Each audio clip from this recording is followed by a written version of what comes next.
When you first land on Mirinae.io, a welcome page will come up, welcoming you to the service, mentioning that this service is still in beta, and inviting you to send feedback on any issues you encounter or suggestions for improvement you may have.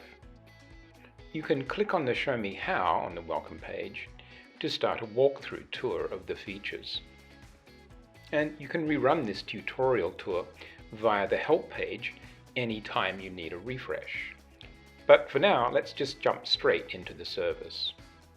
The main input page is where you enter Korean text to explore. Type or paste it into the input box and hit enter or click explore. If you don't have a Korean keyboard, you can click this icon on the bottom left to bring up a virtual Korean keyboard under the entry box.